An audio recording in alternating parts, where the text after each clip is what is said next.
एक गहरी रात की चांदनी में एक छोटे से गांव में, जहां आवाजें छिपी हुई थीं और रात का साया हर कोने में घूम रहा था, वहां की एक जंगली कहानी सुनाने जा रहा हूं। गांव में एक पुराने हवेली की बात थी जो किसी अजनबी के नाम से मशहूर थी। लोग कहते थे कि उस हवेली में कोई भूत है, लेकिन अकेले बहादुरी और जिज्ञासुता से एक जवान लड़का ने तय किया कि उस हवेली में घुस कर देखेगा। रात के अंधेरे में वह लड़का हवेली की तरफ बढ़ा। पुरानी और भयानक दीवारों के बीच वह चला गया। एक दिव्य आवाज सुनाई दी, कौन है? लड़का डर के बावजूद आगे बढ़ा और कहा, मैं तो सिर्फ देखने आया हूं कि क्या सच में यहां भूत है। वह अंदर घुस गया और तब वह देखा कि हवेली में एक वृत्त चित्र के साथ एक बड़ा कमरा था। वह अचानक बाहर की तरफ देखा तो उसने एक रक्त रंजित महिला को देखा जो उसे देख रही थी। लड़का डर के मारे भागने का प्रयास किया, लेकिन उसके पास कोई रास्ता नहीं था। उसने फिर से वही वृत्त चित्र देखा और इस बार वह देखा कि उसका खुद का चेहरा उसमें था, उसी रक्तरंजित चेहरे के साथ। हवेली के अंदर की दरारें उसे अपनी खूबसूरती का परिचय दे रही थीं और उसके अब तक भटक जाने की कोशिश निष्फल थी। तभी लड़का अपने आप को एक व्यक्ति के साथ बातचीत करते हुए पाया जो उसे यह सिखा रहा था कि भूतों के साथ लड़ने का एक ही तरीका है, उन्हें स्वीकार करना। उसने अपनी भयभीत धारणा छोड़ दी और उस भूत के सामने अपनी अस्तित्व को स्वीकार किया। उसका भय चला गया और वह बदल गया। उसने समझा कि भूतों का भय केवल उनकी अज्ञानता का परिणाम है। इस अनुभव के बाद लड़का उस हवेली के बाहर निकला, लेकिन उसका मन और धैर्य अब अलग था। वह अब किसी भी भय का सामना कर सकता था, क्योंकि वह जानता था कि असली भय उसके अंदर ही होता है।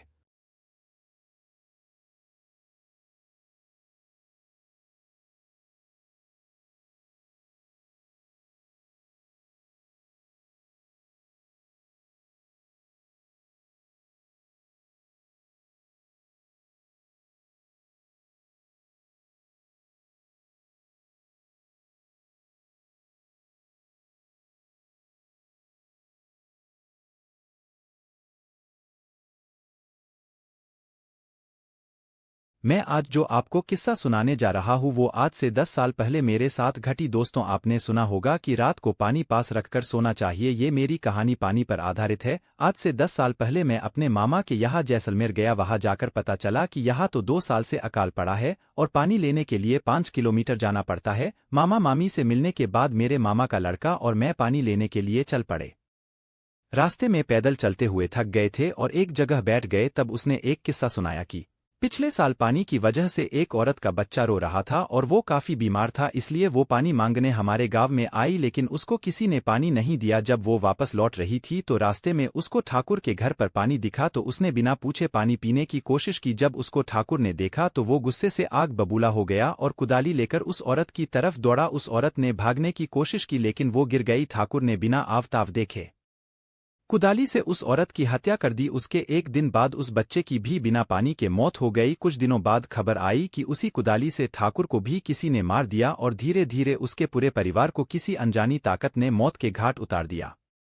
यह किस्सा सुनने के बाद हम दोनों पानी लेकर वापस गांव की तरफ लौटने लगे। हल्का हल्का अंधेरा हो चुका था। अचानक हमारे सामने एक बच्चा आया और पानी मांगने लगा, लेकिन इतनी दूर से पानी लाने के कारण हमने उसे मना कर दिया। घर पहुंचकर मैंने खाना खाया और पेड़ के नीचे पलंग पर सो गया। अचानक रात को वही बच्चा मेरे सामने आया और पानी मांगने लगा। मैंने ध्यान नहीं दिया और गुस्से से उसे कहा कि चले जाओ, और मेरे सामने वो औरत दिखाई दी। अचानक मैं उठ गया और देखा वहां कोई नहीं था। मैंने सोचा कोई सपना आया होगा।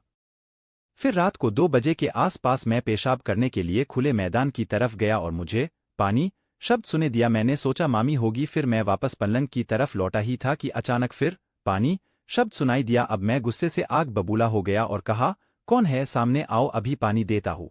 इतना कहते ही मेरे पीछे किसी के होने का अनुभव हुआ तो मैंने पीछे मुड़कर देखा तो एक औरत कुदाली लेकर खड़ी थी। मैं डर के मारे बहुत जोर से भागा और रास्ते में एक पत्थर से ठोकर लगने से नीचे गिर गया। उसके बाद जो हुआ वो चमत्कार से कम नहीं था। उस रात हल्के बादल थे और अचानक कुछ पानी की बूंदें उस औरत पर पड़ी और वो औरत गायब हो गई।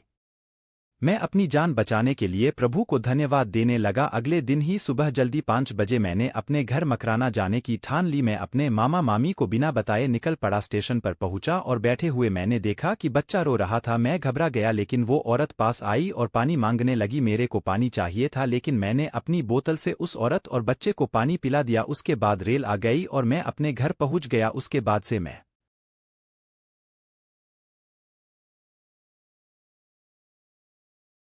कुछ देर बाद गहरी रात के घने अंधेरे में एक छोटे से गांव में एक अजीब और भयानक घटना हुई।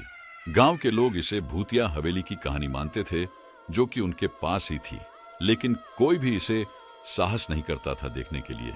यह हवेली एक बार एक धनी और शक्तिशाली संतान के मालिक थे, जिनका नाम था राजा विक्रम सिंह। लेकिन उनकी मौत के बाद से ही इस हवेली का असलियता खुलकर सामने आया। वहां कहां कहां सुनी गई भूतों की भिड्ड हर रात इसे आवाज देती थी। इस घटना का मुख्य कारण था राजा विक्रम सिंह का अत्यंत क्रूर और कपटी रवैया। उन्होंने अपनी विलासिता और लोभ के लिए कई गरीब और बेसहारा लोगों की जानें ली थीं। उनके आत्मा का शोर अब भी उस हवेली में गूंज रहा था। एक रात गांव के एक युवक नाम माधव ने तैयारी की और हवेली में प्रवेश करने का निर्णय किया। उसने अपने दोस्त रवि को साथ लिया, जो कि उसके साथ हैंडल करने के लिए तैयार था। हवेली में प्रवेश करने के बाद वे आत्मा की आहटों को सुनने लगे। रवि डर के मारे होने के बावजूद उसे साहसिक बनाने के लिए माधव ने उससे कहा, हमें अपना डर नहीं दिखाना चाहिए रवि, हमें यहां से जाना चाहिए। रवि ने मना किया, लेकिन माधव ने अपनी हटाने की कोशिश की। जब वे आगे बढ़े तो वे अपने सामने एक बड़े कमरे में पहुंचे, जिसमें एक बड़ी पुरानी कोठी थी। कमरे की एक कोने में एक विशाल खिड़की से चांद की किरणें आ रही थी, जो उसे एक रोमांचक और भयानक रूप देती थी। माधव और रवि ने खिड़की की ओर बढ़ा और जब वे अंदर देखने के लिए झुके तो उन्होंने एक विचित्र दृश्य देखा। खिड़की के बाहर एक स्त्री का रूप दिखाई दिया, जो अपने लंबे काले बालों में लिपटे हुए थी। उसकी आंखें लाल थीं और उसके मुंह से लाल रंग की लकड़ी की चिड़िया का खून बह रहा था। वह चीखती थी और हाथों मैरवी और माधव का दिल धड़कने लगा। उन्होंने एक दूसरे की ओर देखा और उनके होश उड़ गए, क्योंकि वह स्त्री कुछ भी नहीं थी। माधव कहने लगा, क्या यह कोई भूत है? लेकिन रवि ने उसकी बात को खारिज किया। नहीं नहीं, यह सिर्फ हमारा अंधविश्वास है।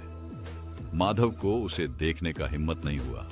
वह उसे आगे बढ़ाया, लेकिन रवि अब भी डर के कारण स्थानीय पंडित का प्रार्थना मुहूर्त करने के लिए वापस जाने की सलाह देने की कोशिश कर रहा था। माधव ने उसे मजबूर किया कि वह साथ में बचने के लिए तैयार था, लेकिन रवि को अब भी डर था। उन्होंने चिल्लाया, माधव, हमें यहां से निकलना चाहिए। यहां कुछ अच्छा नहीं होने वाला है। माधव ने उसका हाथ पकड़ा और उसे अग्रसर किया, लेकिन उनके बाहर जाने की कोई सोच नहीं थी। वे खिड़की के पास चले गए और स्त्री के लिए झुके, लेकिन उसने कुछ नहीं देखा। रात के अंधेरे में वे भयानक ध्वनियों के घने जंगल में फंस गए। धीरे धीरे एक अनजाने महसूस होने लगा कि कोई उनकी पीठ पर आंधी की तरह साथ ढार रहा है। वे उलझे हुए और विलीन हो गए और अंततः वे एक विशाल खोद में गिर गए।